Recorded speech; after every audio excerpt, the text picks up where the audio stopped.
This is a rare piece of archival footage, held at the United States National Archives. According to its shot card, it was shot on June 7th, 1944, depicting the transport of casualties following the landings in Normandy the day prior. While this footage is already an incredible piece of archive, about halfway through it, it abruptly cuts to this.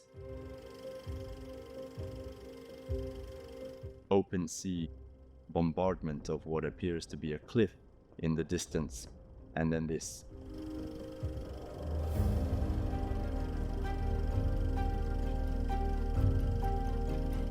When I first watched this, I immediately recognized what we were seeing. Here is a small recording of one of the toughest missions of D-Day.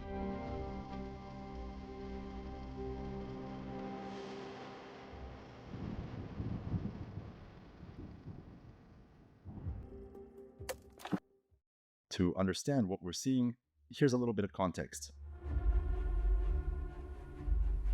This is Pointe du Hoc, a cliff headland between Utah Beach and Omaha Beach. On June 6, 1944, the Germans had a whole battery installed there, ready to fire not only on both invasion beaches, but also capable of reaching the invasion fleet offshore. To prevent that, the mission of destroying the guns fell to 3 companies of the elite United States Army 2nd Ranger Battalion under the command of Lieutenant Colonel James Earl Rudder. The Rangers were volunteers, an elite force modeled on the British commandos and trained for the hardest, most specialized missions of the war. A 100-foot cliff under fire was exactly the kind of job they were made for. The plan was to land at the foot of the cliffs, fire rocket projectors fitted with grapnel heads and attached to rope ladders, then climb under fire before the defenders could cut the lines. Of course, there's a lot more to be said about the assault on Pointe du Hoc and the rest of the Rangers' 2nd and 5th Battalion action on D-Day here and on Omaha Beach. More Rangers content is coming soon on my channel. What you need to know now is that on D-Day, just getting to Pointe du Hoc nearly broke the plan before it even began. Scheduled to land at 6:30 in the morning, H-hour at dawn with very minimal visibility, the fleet of landing craft assault, LCAs, carrying D, E, F and part of Headquarters Company, believing they were heading for their target, were actually steering toward Pointe de la Percée, at the western end of Omaha Beach, some way east of Pointe du Hoc. This navigational error not only delayed their landing by almost 40 minutes, but also meant they had to run parallel to the cliff, under fire, until they reached their assigned landing point. The Germans were now ready and waiting for them. The rough water had already claimed 2 craft, a supply boat and 1 dog company LCAs, and small arms fire had wounded several Rangers on the others. Rudder's flotilla finally reached shore, each LCA landing at a different time. Thanks to the archives and veterans' testimonies, we are able to reconstruct where and in what order each landing craft came ashore. When they arrived, the Rangers struggled to cross a cratered beach, with several parts of the cliff collapsed following the intense pre-landing bombardment, under heavy fire from the Germans watching them from the top of the cliff. Let's get back to the footage now that we have some context. It opens with the boats running parallel to the cliff.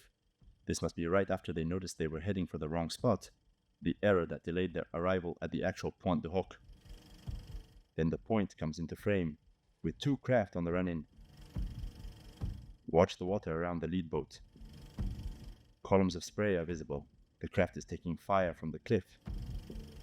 The shot then pans left, offering 2 other views of the landing beach, where we can identify the mounds of collapsed cliff face following the bombardment.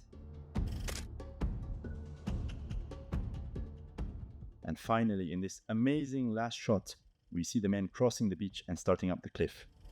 These are the Rangers of LCA 861 of Easy Company.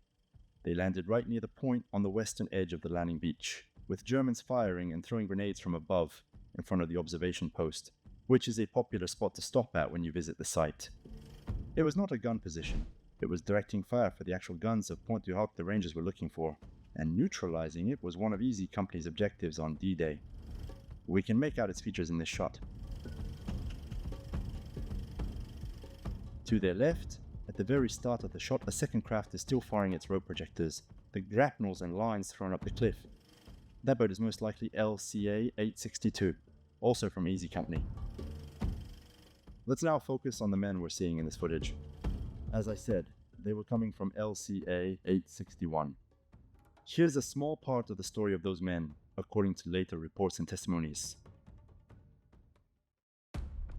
LCA 861 was commanded by Lieutenant Theodore Lapper of Easy Company.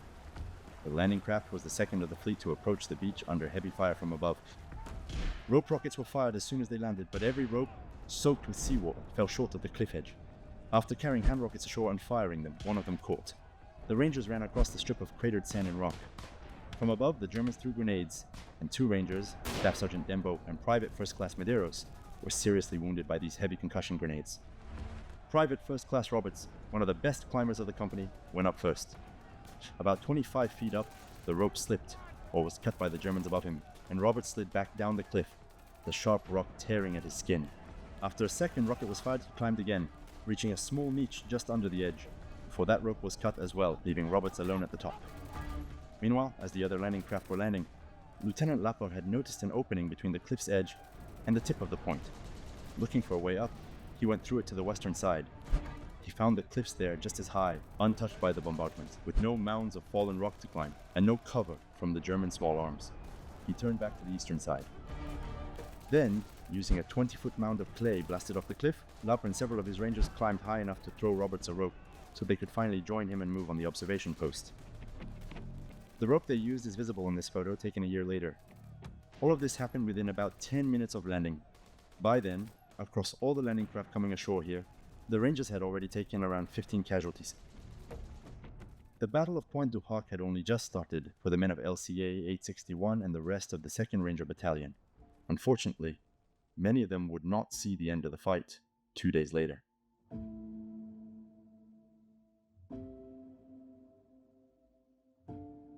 I'd love to say there's more footage of this action, and maybe there is. This sits at the end of an unrelated reel, undescribed on the shot card. I wrote to the National Archives. They reviewed the film and the card and could not say where these shots came from or who took them. No other copy is known to them.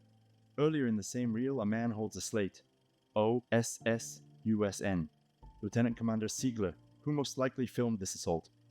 A longer version may sit somewhere in the archives. Thank you for watching this video. I hope this was interesting, and I hope we'll see this footage in future documentaries about the Rangers, given its significance.